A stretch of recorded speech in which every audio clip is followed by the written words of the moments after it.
أعوذ بالله من الشيطان الرجيم پناہ مانگتا ہوں میں اللہ کی شیطان مردود سے۔ بسم الله الرحمن الرحيم شروع اللہ کا نام لے کر جو بڑا مہربان نہایت رحم والا ہے۔ أعوذ بالله من الشيطان الرجيم بسم الله الرحمن الرحيم أم حسبتم أن تتركوا ولما يعلم الله الذين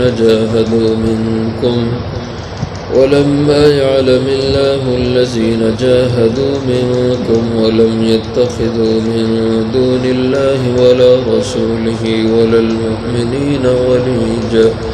والله خبير بما تعملون ما كان للمشركين أن يعمروا مساجد الله شاهدين على أنفسهم بالكفر أولئك حبطت أعمالهم وفي النار هم خالدون إنما يعمر مساجد الله من آمن بالله واليوم الآخر وأقام الصلاة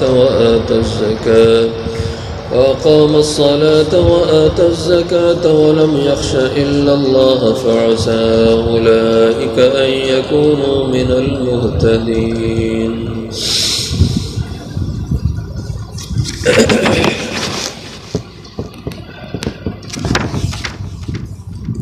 اب حسبتم کیا تم نے یہ گمان کر لیا ان تترکو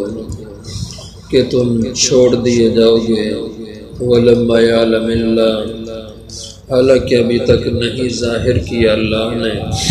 الذین جاہدوا منکم ان کو جو کہ انہوں نے جہاد کیا تم میں سے ولم يتخذوا من دون اللہ اور نہ انہوں نے بنایا اللہ کے سوا ولا رسولہ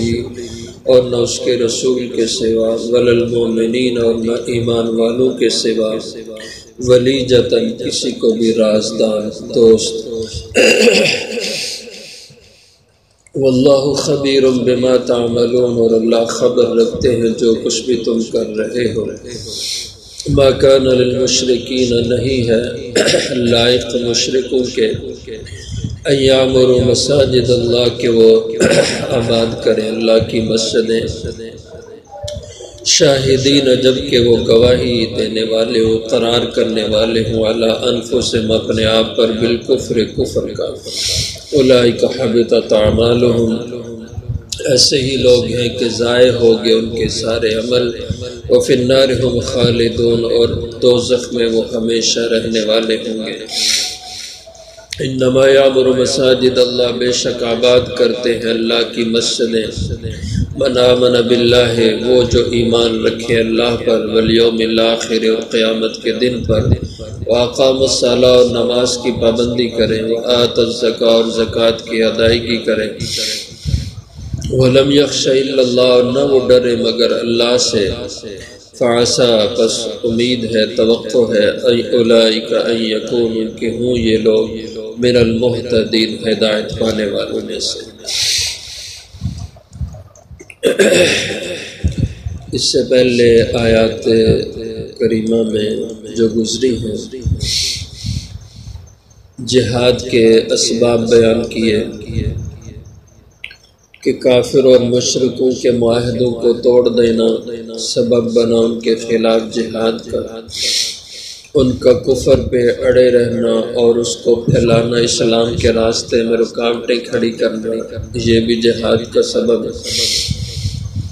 اسی طرح ان کے خلاف جو جہاد کا حکم اللہ کی طرف سے آتا ہے اس میں بعض دفعہ اہل ایمان کا امتحان ہوتا ہے۔ کفر کو تو سزا ملتی ہے ایمان والوں کے ہاتھوں، لیکن ایمان والوں کا بھی امتحان ہوتا ہے۔ اللہ اس میں پرکھتے ہیں کہ کھرے ایمان والے کون سے ہیں اور منافقت والے ایمان والے کون سے ہیں۔ اس کھرے کھوٹے کی پہچان کے لیے، اس کے امتیاز کے لیے بھی اللہ جل شانہ کبھی جہاد کا حکم دیتے ہیں، اس کا یہاں پہ بیان ہے۔ ام حسبتم اے ایمان والو کیا تم نے یہ گمان کر لیا، خیال کر لیا، ان تترکو کہ تم ایمان کے دعوے کے بعد ایسے ہی آزاد چھوڑے رکھے جاؤ گے اور تم پر کوئی امتحان، جانچ، پرکھ اللہ کی طرف سے نہیں ہوگی؟ حالانکہ ایسے نہیں ہے، کیوں؟ ولما، حالانکہ ابھی تک نہیں، یعلم اللہ، ظاہر کیا اللہ نے۔ تو یعلم علم سے جس کے اصل معنی تو جاننے کے ہوتے ہیں، لیکن یہاں مراد اس کے ظاہر کرنے کے، یعلم اللہ کہ اللہ نے ابھی تک ظاہر نہیں کیا،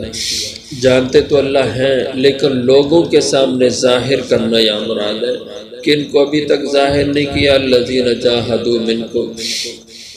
وہ جنہوں نے جہاد کیا تم میں سے، یعنی اللہ تعالی تمہارے جہاد کے عمل کو بھی چاہتے ہیں کہ جو بھی مومن ہو وہ جہاد میں بھی شریک ہو۔ ہاں جہاد کے معنی میں وسعت ہے، ایک جہاد بالسیف ہے، تلوار سے جہاد کرنا کفر کے مقابلے میں میدان میں اتر کر کے، اور ایک جہاد بالتعلیم ہے کہ تعلیم کے ذریعے سے جہاد کرنا، اور یہ ایک بڑا جہاد ہے، قرآن کریم کی تعلیم دینا اور اس کو پھیلانا، اس کو پڑھنا، سمجھنا، یہ بھی ایک بڑا جہاد ہے۔ اور قرآن کریم میں اللہ نے اسی کے بارے میں فرمایا وَجَاهِدْهُمْ بِهِ جِهَادًا كَبِيرًا، لوگوں کے خلاف، لوگوں کی جہالت کے خلاف جہاد کرے، بِهِ اس قرآن کے ذریعے سے، یعنی اس کی تعلیمات کو معاشرے میں پھیلا کر یہ معاشرے کی جہالت کے خلاف یہ جہاد ہے۔